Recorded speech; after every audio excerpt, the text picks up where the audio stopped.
Hello students, कैसे हैं आप लोग। हम आशा करते हैं कि आप सभी स्वस्थ होंगे और घर में पढ़ाई लिखाई कर रहे होंगे। जो प्रीवियस लेक्चर था उसमें हम लोगों ने यूनिट एंड मेजरमेंट कंप्लीट कर दिया था। आज स्टार्ट करना है सरल रेखा में गति। तो उसके पहले एक सलाह देंगे कि जो भी मैथमेटिक्स के वीडियो हैं, यानी जो मैथ्स फॉर बायोलॉजी की जो सारी वीडियो हैं 4 से 5, उनको देखने के बाद भी यहाँ पे आओ, क्योंकि अगर उनको नहीं देखोगे तो मैथ्स का यूज क्या है बहुत ज़्यादा है। मैकेनिक्स स्टार्ट हो रही है, सरल रेखा में गति से चैप्टर से हम लोग मैकेनिक्स को स्टार्ट कर देंगे, यानी गतिकी। जब गतिकी की बात आएगी तो न्यूटन का आ जाएंगे, और न्यूटन जब आएंगे तो कैलकुलेशन और डिफरेंशिएशन, इंटीग्रेशन, इन सब चीज़ों का यूज कहीं कहीं पे होता रहेगा। जाहिर सी बात है कि हम तो यहाँ पे डिस्कस करेंगे ही, लेकिन उसको ऑलरेडी पढ़े रहोगे तो समझ में ज़्यादा अच्छे तरीके से आएगा। ठीक है, इस लेक्चर में तो मैथ्स का यूज नहीं होगा, लेकिन इसके जस्ट बाद वाले लेक्चर से क्या होगा, यूज होगा, जब हम लोग प्रूव करेंगे क्या, न्यूटन के तीनों समीकरण को हम लोग प्रूव करेंगे। तो स्टार्ट करते हैं आज का लेक्चर, सरल रेखा में गति। अब जब बात गतिकी की हो रही है तो गति से ही स्टार्ट करेंगे। किससे? गति से। तो गति क्या होती है? सीधी सी बात है, जब कोई वस्तु चल रही है तो वो क्या होती है? गति होती है। लेकिन अगर हम कहें कि एक समय पे एक वस्तु रुकी भी हो सकती है और चल भी रही होती है, ये कैसे संभव? ये संभव है। जब भी हम गति की बात करते हैं तो किसी कण की बात करेंगे। मान लो ये कोई कण है, ये क्या है? कोई कण, ये चल रहा है, तो इस कण की गति की बात हो रही है। अब जब इस कण के गति की बात हो रही है तो बात की जाएगी किसी दूसरे कण के सापेक्ष। हमेशा गति किसी ना किसी के सापेक्ष होती है। जैसे मानो कि एक ट्रेन है और ट्रेन में बैठे हैं बहुत सारे लोग। मान लो एक ये बैठा है, एक ये बैठा है और एक ये बैठा है, और ट्रेन क्या है? चल रही है। लेकिन ट्रेन के अंदर बैठे हुए दो लोग एक दूसरे के सापेक्ष क्या हैं? विराम अवस्था में। अगर हम इसकी बात करें, इस आदमी की बात करें, तो ये आदमी इस आदमी के सापेक्ष तो विराम में है, लेकिन पूरी ट्रेन ही गतिमान है। तो ट्रेन के बाहर अगर मान लो कोई पेड़ है तो उस पेड़ के सापेक्ष क्या होगा? ये व्यक्ति भी गतिमान अवस्था में होगा। तो विराम और गति समझ में आई कि एक वस्तु एक समय पे विराम में भी हो सकती है और गति में।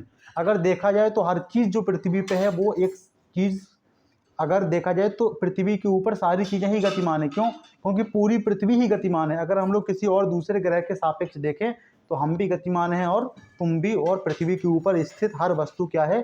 गतिमान है, पृथ्वी के बाहर किसी दूसरे ग्रह के सापेक्ष। ठीक है, तो सापेक्ष गति समझ में आई। किसी कण के सापेक्ष कोई वस्तु क्या हो सकती है? विराम में भी हो सकती है और चल भी सकती है।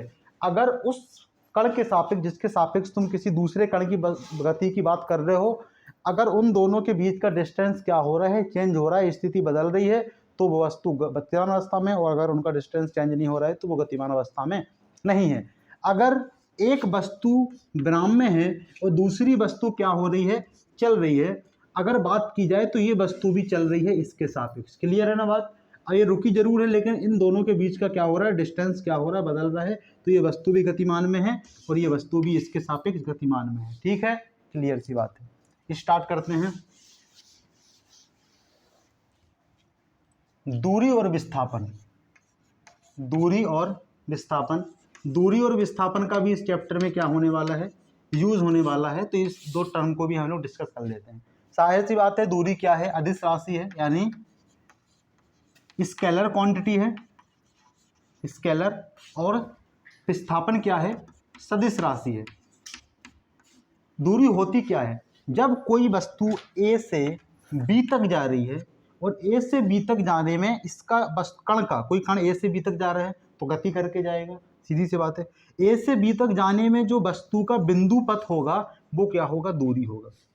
अब मान लो कि ये कण ऐसे ऐसे ऐसे घूम करके, ऐसे ऐसे करके ये यहाँ पे पहुँच गया बी तक, तो ये जो बिंदु पथ है इसका, ये क्या है? टोटल दूरी का है। दूरी में कभी भी दिशा नहीं होती है। जैसे मान लो तुम्हें किसी एक लोकेशन से दूसरी बिंदु तक जाना है, दूसरी लोकेशन तक जाना है, उस तक जाने के लिए तुम्हारे कई सारे रास्ते होंगे। तो ऐसा नहीं है कि अगर तुम्हें एक मंजिल से, एक बिंदु से दूसरी बिंदु तक जाना है तो तुम एक ही रास्ते से जाओ, अलग अलग दिशा से जा सकते हो। बस वो पहुंचना तुम्हारा क्या है? लक्ष्य।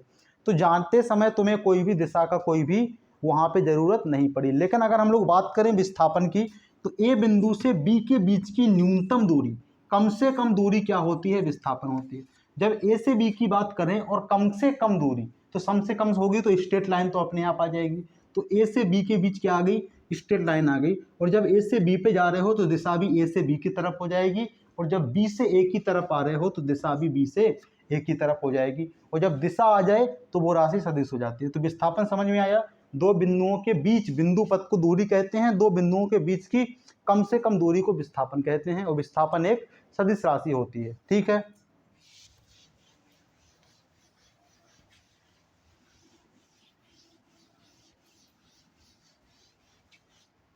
एक और टर्म हम लोग पढ़ेंगे, निर्देश तंत्र। क्या पढ़ना है? निर्देश तंत्र। निर्देश तंत्र क्या होता है? अगर कोई भी कण अगर कहीं पे स्थित है तो एक काल्पनिक निकाय हम लोग उसके आसपास मान लेंगे और मान लेंगे कि उस कण की स्थिति को प्रदर्शित कर देंगे। किसी कण के लिए एक काल्पनिक निकाय की रचना करेंगे, उस निकाय के अनुरूप उस कण की क्या बता देंगे? स्थिति को बता देंगे, और वो जो उस कण की स्थिति बताने के लिए जिस निकाय को बनाया गया है, काल्पनिक निकाय को, उस निकाय को निर्देश तंत्र कहते हैं। ठीक है, तो निर्देश तंत्र क्या है? किसी कण की स्थिति को, किसी कण की स्थिति को प्रदर्शित करने के लिए या दर्शाने के लिए, सीधी सी बात है, प्रदर्शित करने के लिए किसी काल्पनिक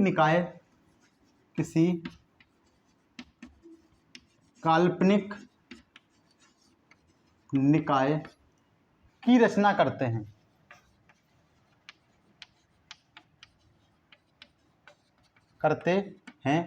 वह काल्पनिक निकाय निर्देश तंत्र कहलाता है। क्या कहलाता है? निर्देश तंत्र कहलाता है। निर्देश तंत्र का इन्वॉल्वमेंट बहुत ज़्यादा है, डिस्कशन बहुत ज़्यादा है, लेकिन निर्देश तंत्र को बहुत ज़्यादा ऐसे परिभाषित करके रट करके याद नहीं करना है। जैसे मानो तुमने कोई कण ऐसे यहाँ पे उपस्थित है, इसके आसपास एक कमरा बना दिया।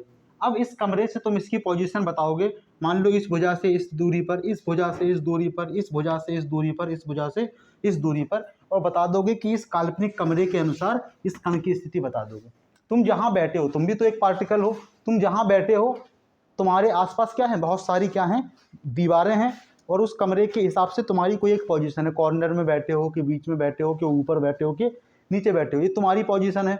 उसी प्रकार अगर हम लोगों ने एक कमरा खींचा, उसके हिसाब से इस कण की पोजीशन बता दिए, लेकिन कण की पोजीशन कमरा के हिसाब से नहीं बताएंगे, कमरा हमारा निर्देश तंत्र नहीं होगा। हम लोग किसी भी कण की पोजीशन दो प्रकार से बता सकते हैं, एक तो 2D में बता सकते हैं और एक तो 3D में बता सकते हैं। 2D मतलब क्या है? जिसमें दो दिशाएं हों, और जानते हैं 2D में अगर हम लोग चतुर्थांश खींचें तो वो इस प्रकार से खींचा जाता है। इधर क्या होता है? एक्स एक्सिस होता है, और इधर क्या होता है? वाई एक्सिस होता है, और इधर क्या होता है? एक्स डैश एक्सिस होता है, और इधर क्या होता है? वाई डैश एक्सिस होता है। अभी इसको समझते हैं निर्देश तंत्र को, इसको बना लो। अगर मान लो कोई पोजीशन यहाँ पर है और ये दूरी x है और ये दूरी y है, तो यहाँ पे अगर कोई कण है तो वो x, y होगा। इस डायग्राम को ड्रॉ कर लो और हम लोग आगे निर्देश तंत्र के बारे में जानते हैं।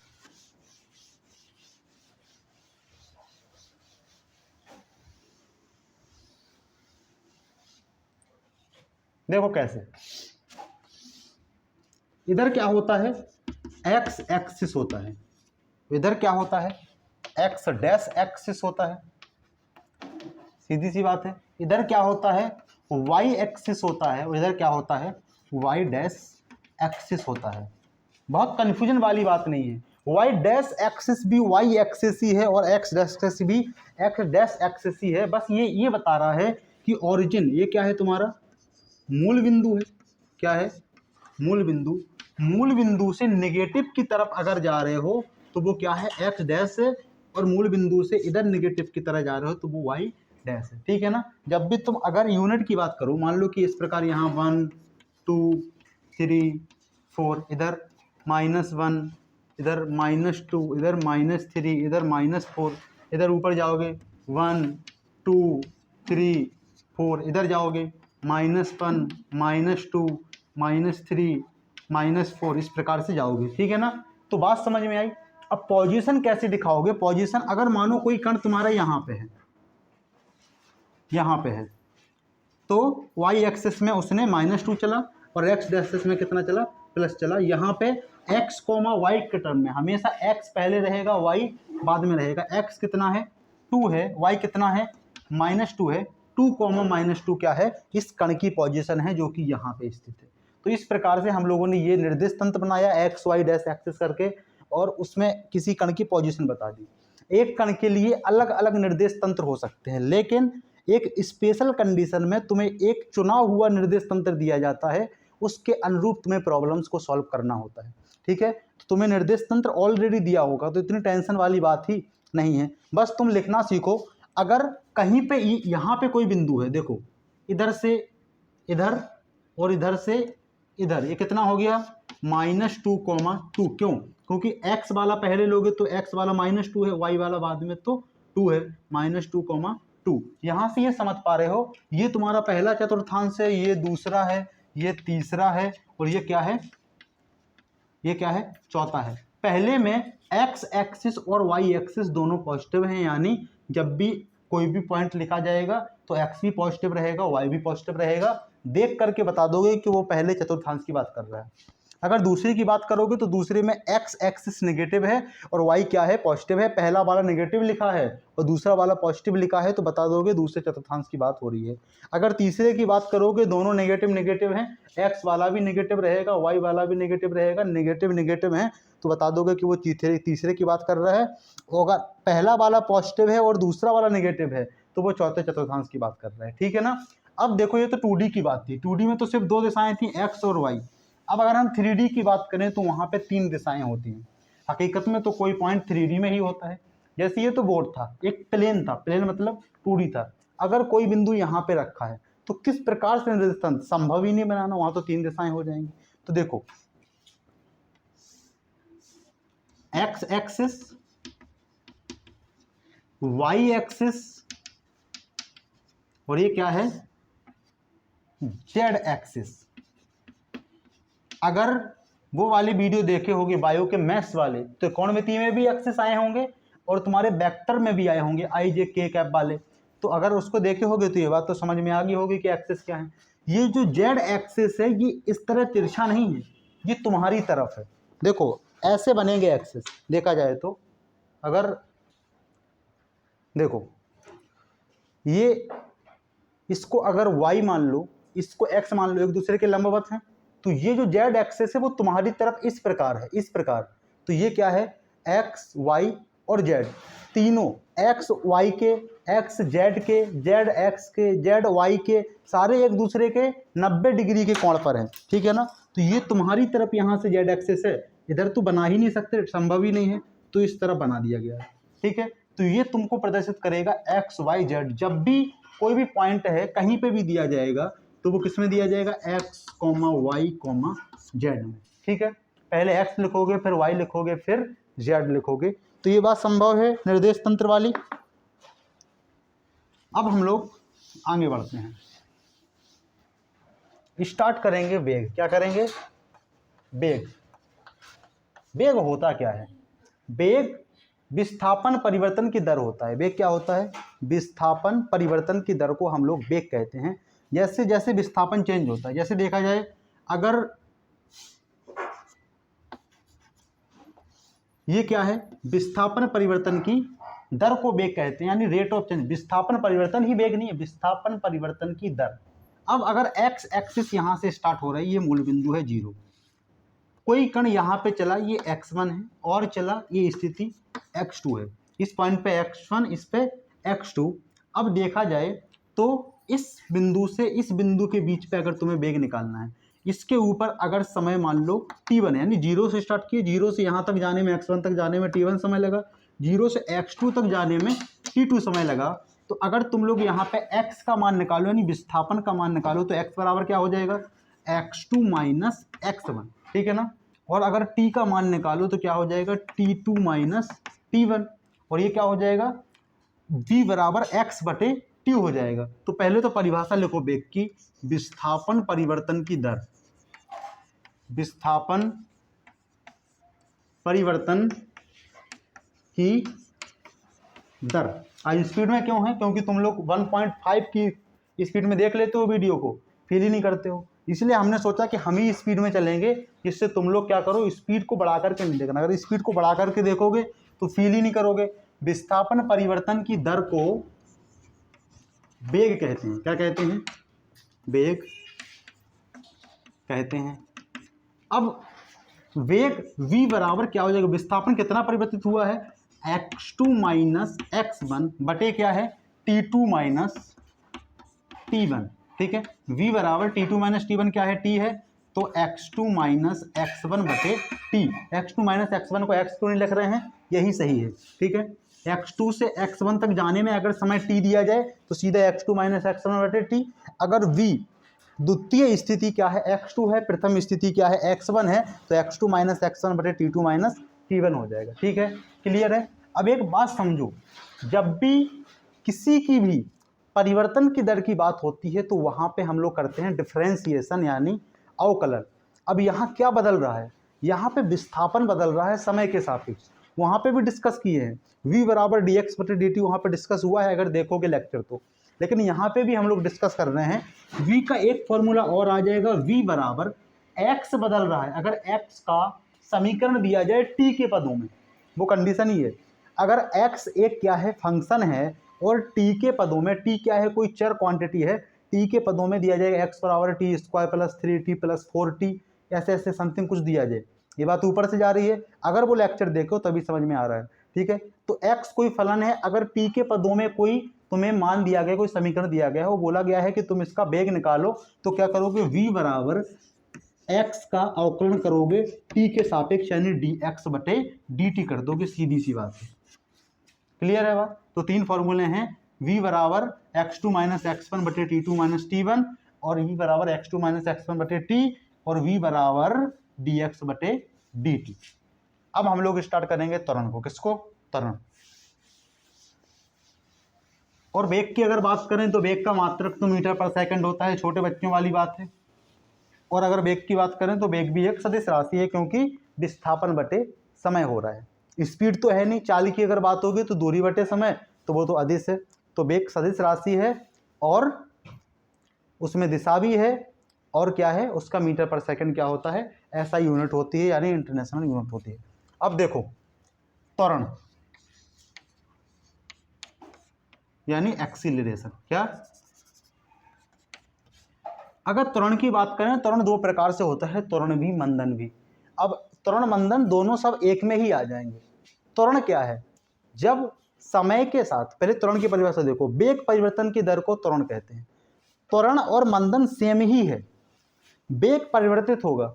अब दो प्रकार से हो सकता है, यानी वेग कम से ज्यादा हो जाए तो भी परिवर्तित हुआ है, और ज्यादा से कम हो जाए तो भी परिवर्तित हुआ है। जब वेग कम से ज्यादा होगा तो यहाँ पे वेग परिवर्तन की दर पॉजिटिव होगी, और वो कितना त्वरण क्या आएगा, पॉजिटिव आएगा।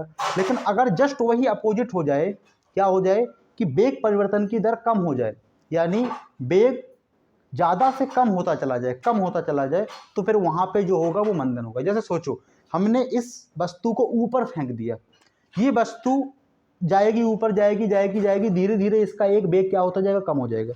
जब ये वस्तु नीचे से ऊपर जाएगी तो मंदन होगा, लेकिन वही वस्तु जब ऊपर से नीचे आएगी तो उसका त्वरण होगा। त्वरण मंदन में कंफ्यूजन नहीं है, त्वरण मंदन दोनों सेम ही चीजें हैं। बस जब वेग कम से ज्यादा हो रहा है तो त्वरण, क्योंकि वहां पे वेग परिवर्तन की दर पॉजिटिव है, और जब वेग ज्यादा से कम हो रहा है, वहां भी वेग परिवर्तित हो रहा है, वहां पे हो जाएगा मंदन हो जाएगा। ठीक है, त्वरण की बात करते हैं, वेग परिवर्तन की दर, वेग परिवर्तन की दर त्वरण कहलाती है। वेग परिवर्तन की दर त्वरण कहलाती है। और अब देखो, अगर किसी एक्सिस की बात करें, अगर x1 स्थिति में वेग क्या है, v1 है, और x2 स्थिति में वेग क्या है, v2 है, तो यहां पे वेग परिवर्तन कितना हुआ है, v2 माइनस v1। वेग परिवर्तन कितना हुआ है, v2 माइनस v1, जो कि क्या है, डेल्टा v है। डेल्टा से क्यों लिख रहे हैं, डेल्टा की बात भी तुम्हें समझ में आएगी उन्हीं लेक्चर से। डेल्टा क्या होता है, डेल्टा कभी भी किसी भी चीज के परिवर्तन की बात करता है। ठीक है, तो V2 माइनस V1 क्या है, डेल्टा V है। जब ए की बात करोगे तो ए बराबर होगा डेल्टा V बटे डेल्टा T। क्यों डेल्टा T क्यों लिखे हैं, क्योंकि अगर V1 पे x1 स्थिति पे समय t1 है और x2 स्थिति पे समय t2 है तो क्या हो जाएगा, a बराबर V2 माइनस V1 बटे T2 माइनस T1 को हम लोग T ही लिखे दे रहे तो T हो जाएगा। ठीक है, अब देखो समय के साथ वेग बदल रहा है, यानी वेग के परिवर्तन की दर, रेट ऑफ चेंज, वेग परिवर्तन ही त्वरण नहीं है, वेग के परिवर्तन की दर, यानी समय चर के सापेक्ष वेग परिवर्तित हो रहा है, यानी वेग का अवकलन करेंगे टाइम के सापेक्ष तो क्या हो जाएगा, a बराबर dv बटे dt। कोई प्रॉब्लम, कोई प्रॉब्लम नहीं।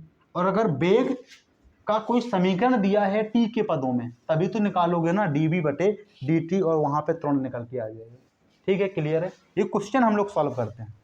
हो गया, हो गया।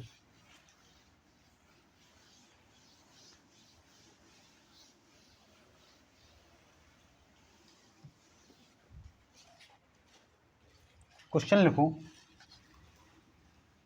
कोई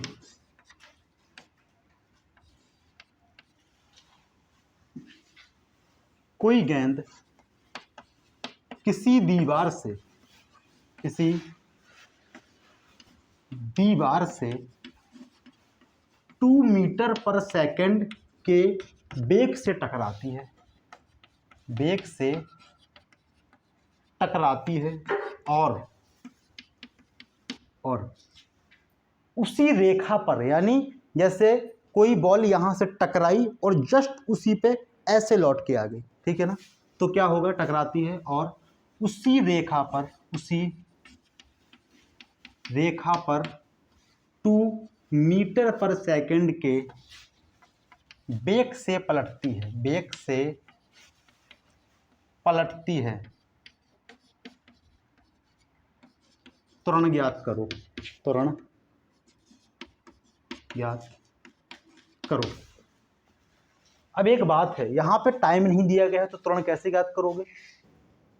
जब बॉल टकराई और जब वो मुड़ के आई वो समय एक क्षण का था, यानी 1 सेकंड का था, और 1 सेकंड का समय ले लोगे, यहाँ पे टाइम कितना है, 1 सेकंड है। अगर त्वरण की बात करोगे a बराबर क्या होता है फॉर्मूला, V2 माइनस V1 बटे t। यहाँ पे देखोगे दिया गया है V1 बराबर 2 मीटर पर सेकंड, V2 बराबर 2 मीटर पर सेकंड और t बराबर कितना दिया गया है, 1 सेकंड। फॉर्मूला में लगा दोगे a बराबर V2 कितना है 2 और V1 कितना है 2 बटे t कितना है 1, कितना आ जाएगा 0 बटे 1 बराबर 0 आ जाएगा। सीधी सी बात है ना। देखो जाते समय भी वेग कितना था, 2 मीटर पर सेकंड था, और आते समय भी वेग कितना था, 2 मीटर पर सेकंड था। वेग तो बदला ही नहीं, तो गलत बात है। वेग बदला है, वेग क्या हुआ है, बदला है, और त्वरण का मान कुछ और आएगा। देखो क्यों, क्योंकि वेग सदिश राशि है। वेग का मान जाते समय 2 मीटर पर सेकंड था, आते समय भी 2 मीटर पर सेकंड, लेकिन दिशा तो बदली ना, दिशा बदली मतलब बहुत बड़ा योगदान यहाँ पे हो गया है। अगर तुम V1 को पॉजिटिव ले रहे हो तो फिर V2 को नेगेटिव लोगे, और अगर V1 को नेगेटिव ले रहे हो तो फिर V2 को पॉजिटिव लोगे। एक को पॉजिटिव लेना पड़ेगा, एक को नेगेटिव। क्यों, क्योंकि वेग का मान तो सेम है लेकिन दिशा तो बदली, दिशा तो बदली, सीधी सी बात है। जाते समय V1 को लिए ले रहे पॉजिटिव और V2 को लिए ले रहे नेगेटिव, ठीक है ना। दिशा जाते समय की पॉजिटिव, आते समय की नेगेटिव। अगर सेम यही फॉर्मूला लगाओगे, क्या लगाओगे, a बराबर V2 माइनस V1 बटे t। a बराबर V2 कितना है -2, V1 कितना है -2। क्यों, V1 तो +2 है लेकिन माइनस लगाया ना, -2 बटे 1 कितना आ गया, -2 -4, और a का सही मान आया है -4। समझ में आई बात। तो कितना आ गया a का मान, a बराबर -4। क्लियर है बात, क्लियर है। तो आज का जो लेक्चर था उसको हम लोग करेंगे यहीं पे समाप्त, क्योंकि समय की क्या है अभी आज कमी है। कल हम लोग एक बड़ा सा लेक्चर लेंगे जहां पे हम लोग प्रूव करेंगे न्यूटन के तीनों समीकरण को, ठीक है। तो कल का लेक्चर काफ़ी मज़ेदार और काफ़ी बड़ा होने वाला है। आज का जो लेक्चर था इंट्रोडक्शन था, बेसिक चीज़ें थी, सारी चीज़ें समझ में आई होंगी। और जिन भी लोगों ने वो मैथ्स के लेक्चर्स नहीं देखे हैं उनको देख लो, क्योंकि कल समाकलन का बहुत ज़्यादा यूज़ होने वाला है, समाकलन की चीज़ें यूज़ होंगी और फिर जिनको नहीं आएगा फिर उनको दिक्कत हो जाएगी। ठीक है, तो आज का लेक्चर करते हैं यहीं पे समाप्त, मिलते हैं अगले लेक्चर में, तब तक के लिए ओके बाय।